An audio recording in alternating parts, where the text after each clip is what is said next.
Hallelujah dear sisters and brothers, praise the lord. हर दिन वचन सुनना ज़रूरी है, सुनाना भी ज़रूरी है। और ये आज्ञा हमें प्रभु ने दिया है, क्योंकि प्रभु से होकर ही हर एक रास्ता ऊपर की ओर जाता है। इसलिए प्रभु ने कहा है कि जो कोई मेरा नाम लेगा, जो कोई भी मुझे अंगीकार करेगा, उसके पाप धुल जाते हैं, क्योंकि प्रभु ने हमारे लिए अपने आप को बलि किया है। जिस तरह भेड़ों को और बछड़ों को बलि दे के पाप से मुक्त करने का जो प्रथा थी, प्रभु ने अपने आप को बलि करके हम सबको एक ही बार में फ्री कर दिया।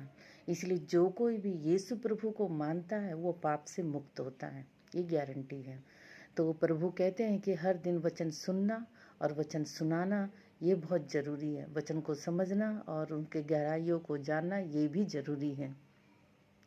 इसीलिए प्रभु अपने दासों के द्वारा हम सबको वचन के गहराई और भेदों को समझाते हैं कि वचन में कैसे चलना है, वचन में कैसे खड़े होना है। तो आज वचन प्रभु ने भेजा है नीति वचन के 17वें अध्याय में। पहला वचन है, चैन के साथ सूखा टुकड़ा उस घर की अपेक्षा उत्तम है जो मेल बलि पशुओं से भरा हो, परंतु उसमें झगड़े रगड़े हो। प्रभु इस वचन के द्वारा हमें ये समझाते हैं कि जिस घर में शांति हो, सुख हो, जिस घर में प्यार हो, अच्छा सा संबंध हो, इन सारी चीज़ों को रहते हुए अगर हम सूखा टुकड़ा रोटी का भी खाए तो वो प्रभु के दृष्टि में बहुत ही उत्तम परिवार है। और दूसरे लाइन में लिखा हुआ है, जो मेल बलि पशुओं से भरा हो परंतु उसमें झगड़े रगड़े हो।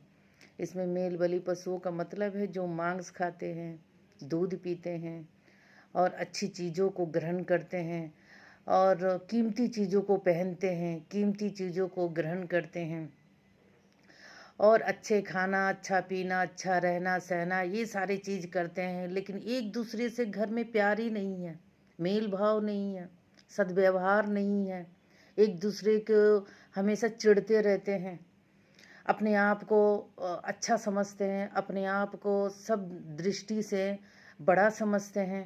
ये सब चीज़ उस घर में अगर हो तो वैसा परिवार कोई काम का नहीं है, उस परिवार किसी गिनती में आएगा ही नहीं। क्योंकि प्रभु कहते हैं कि ऐसा परिवार को वो तुच्छ मानते हैं। वो कहते हैं कि जो मेरी संतान है उस संतान में हमारे जैसा गुण होना बहुत ज़रूरी है। तो प्रभु के गुण तो झगड़े रगड़े वाले तो हो ही नहीं सकता है।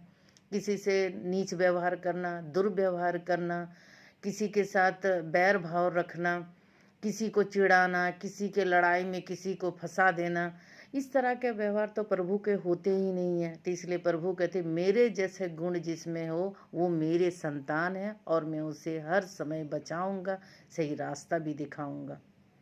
इसलिए प्रभु के वचन हमेशा गहराई से समझना बहुत ज़रूरी है।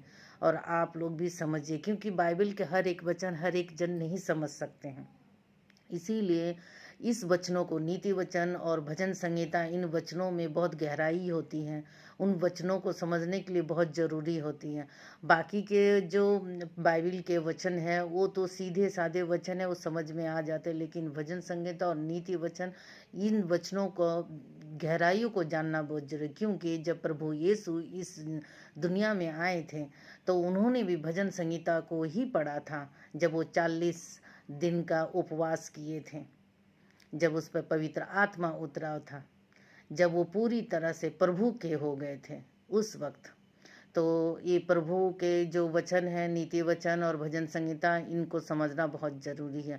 और इनको जो समझ लेता अपने जीवन में वही व्यवहार करता। और वो अपने जीवन में व्यवहार करने से क्या होता है कि प्रभु उन्हें अपना सही रास्ता दिखाते, प्रभु का आशीष उस पर रहता है, प्रभु की दृष्टि भी उस पर बनी रहती है।